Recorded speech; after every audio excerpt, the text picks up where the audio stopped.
Well, good morning. And it's quite a morning. It's post-debate morning.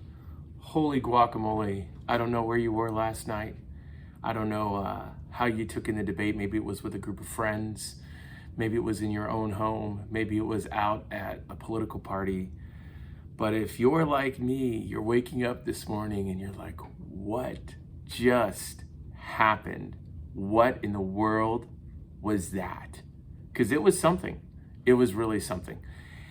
So today, we are going to just take a big, deep exhale of all that we saw last night. And we're going to talk about keeping hope alive in 2020. It's a thing. We can make it our thing. You and I, we could make it this thing that we're just so engaged in and so joyful about. And it's ingrained into our being, this thing called hope. And that's what the Thadcast is all about. That's what we do almost every day here, my friends. We talk about hopeful, good things. So I want to just work our way through how to keep our hope alive, that optimistic vibe going in 2020. And the first point is the point we talk about all the time because it is the basis of hope. Our identity is in God's creation of us, his ongoing love for us. It's also in the sacrifice of his son, Jesus, and our salvation because of his sacrifice. Our identity is locked into our salvation, right? And of course, that Jesus will one day return and we will be in paradise with him for all of eternity. That is where our identity as a follower of Jesus, anyone can become a follower of Jesus. This is the beauty of being a follower of Jesus. Anyone. There's no litmus test.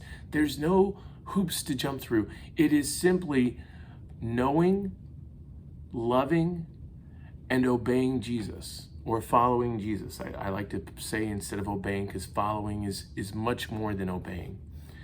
That's the key. That's the key. If Jesus is your king, then you have an optimistic, joyful, and hopeful narrative coursing through your veins. Right now, it's there, it's alive, it's who you are. It is so good, my friends, because of Jesus.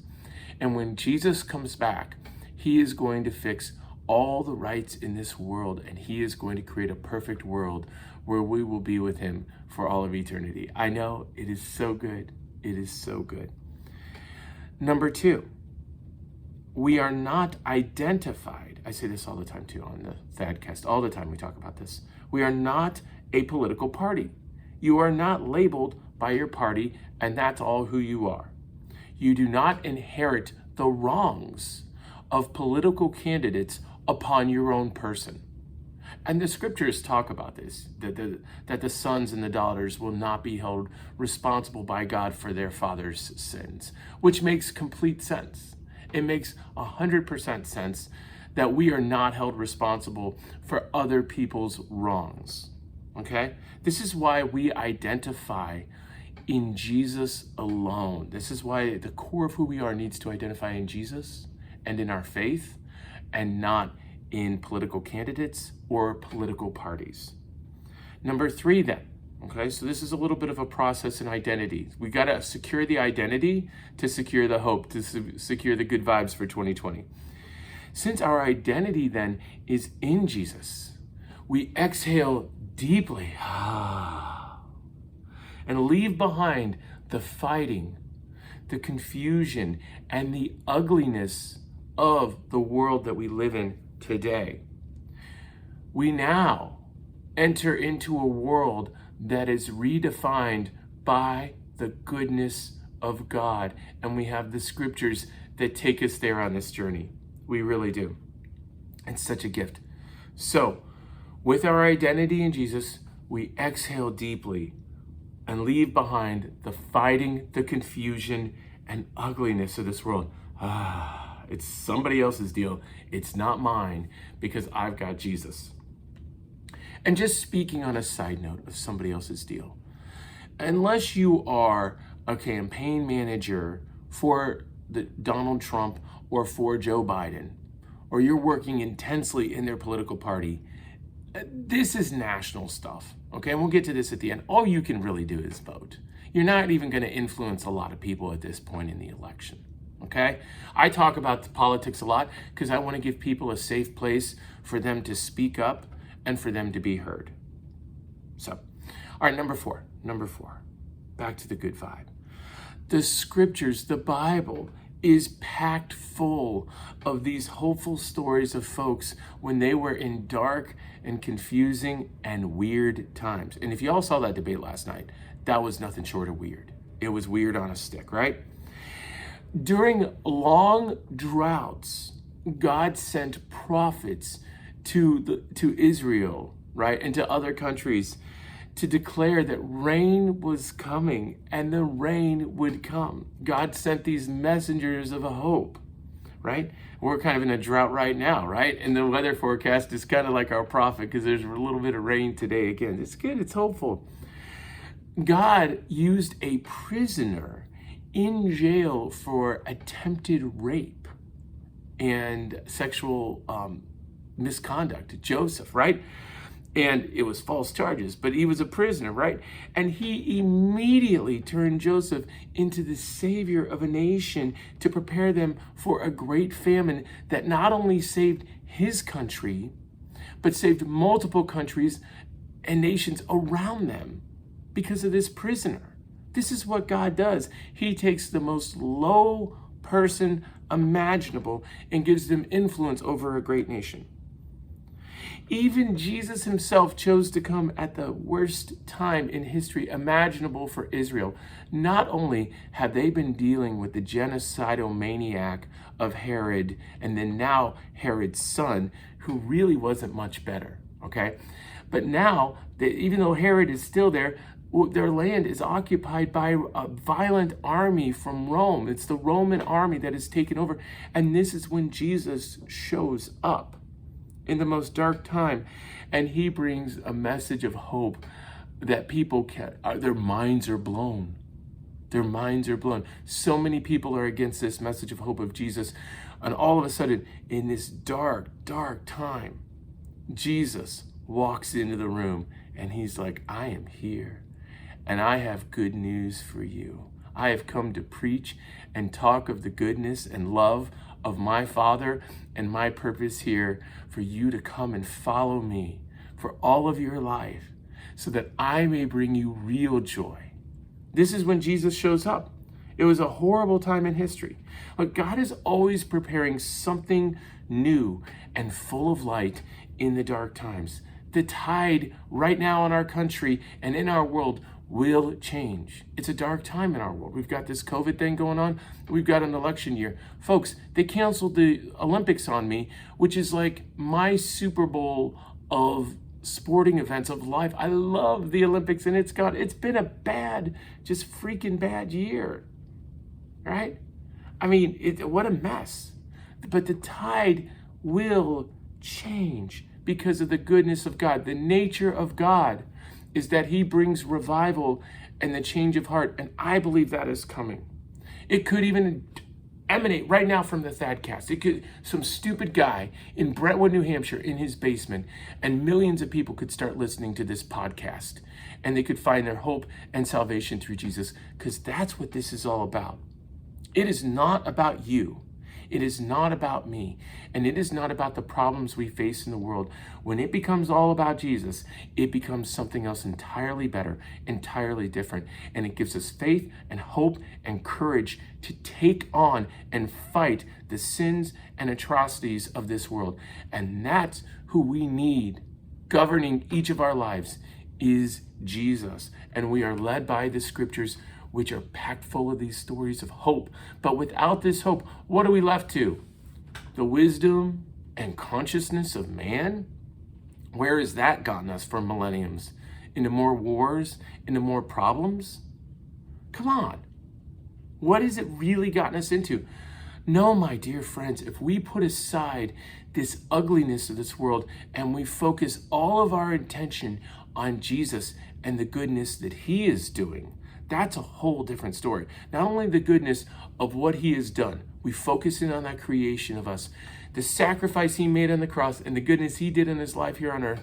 And then we look into the world and see the goodness that he is doing today all over the world. And how do you do that? You get engaged with other followers of Jesus in the church, or just find them wherever you can find them and hear their stories and ask about their stories.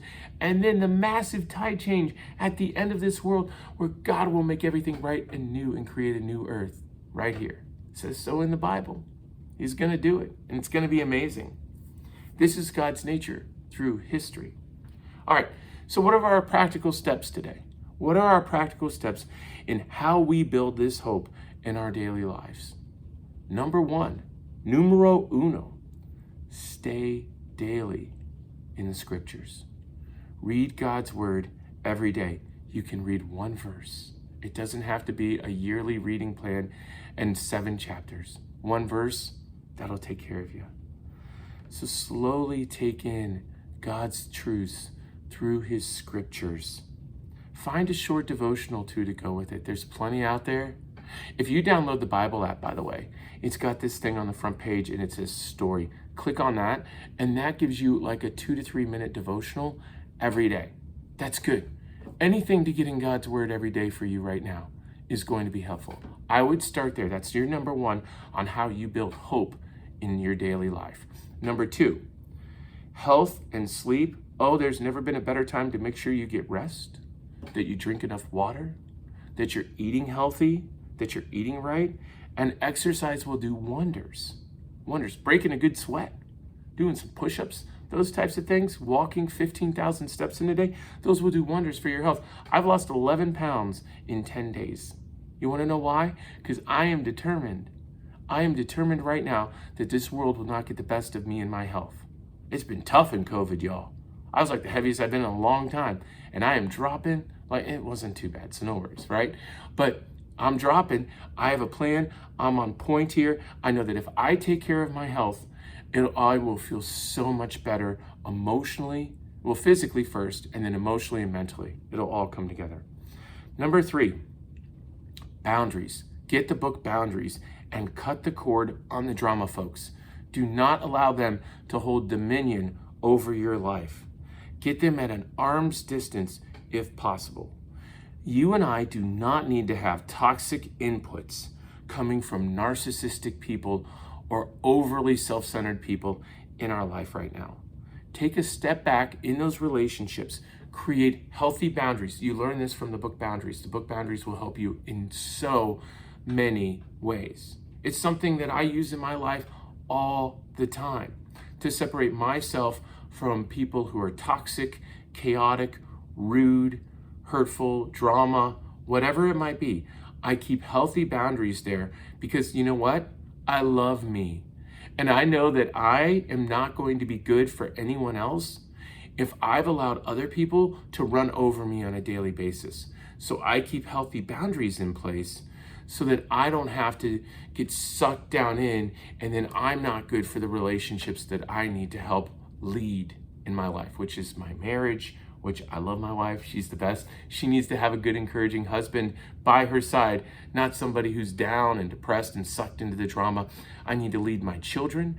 I need to lead all, the people who count on me every day for hope, the Thadcast, right? So I have healthy boundaries in place so that I do not let toxic and narcissistic people govern me, govern my emotions, govern my mental health.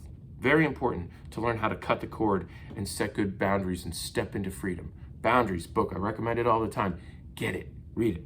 All right, number 4, pray. Pray a lot. Hey, listen, you and I got to talk to Jesus all we can, because talking to God, what it does is it creates a new spirit of truth and hope in our lives. It really does.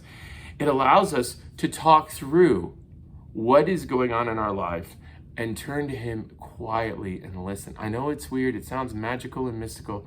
Try it. Take some time, no interruptions, no other inputs.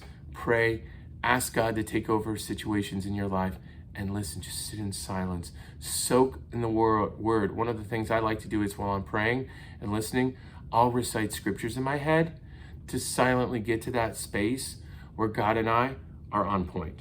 That's what we're trying to do.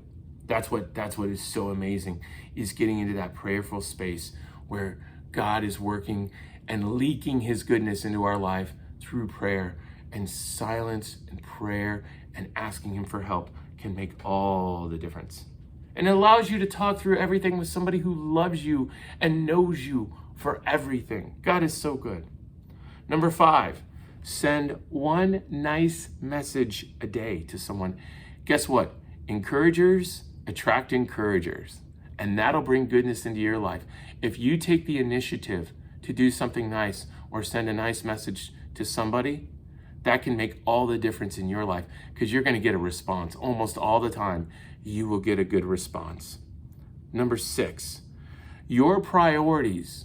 Focus in on this one, friends. Your priorities are so much closer than you think sometimes, right? They're right in front of you. Number 1, your walk with Jesus. You can impact and control that every day. Number 2, relationships. If you are married, that marriage, that's number 1. Focus in on that more than the stuff going on out in the tomfoolery of the world that you can't even influence or really control in any way. Focus in on what you can control and impact, and make good things happen in your marriage and in your close relationships. What about your work? You can impact that today. You can make a huge, big impact on that and make things happen. Let's see, what else here? Acts of service, right? Acts of service. You can do nice things for people.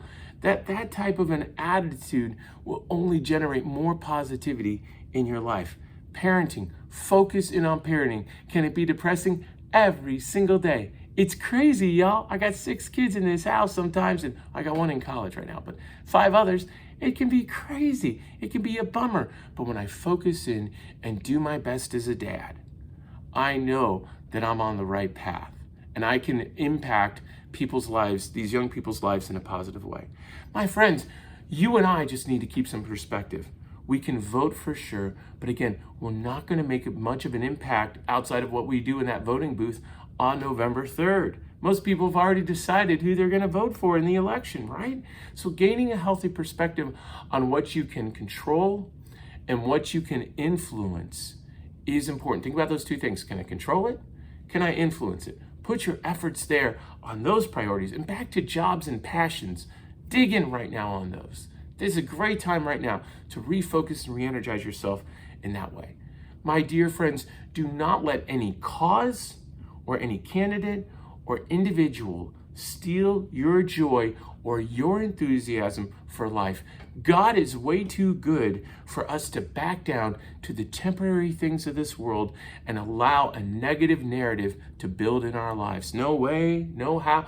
We are going to build a positive narrative in our life, and we can trust him, and we do this by trusting him to heal this nation and give us all hope. We trust him to do the heavy lifting, and we pull back and focus in on the things that we can impact today, and we live out this hopeful, beautiful narrative in this world, and we're attracting more hopeful and beautiful people into our lives. This is what we do.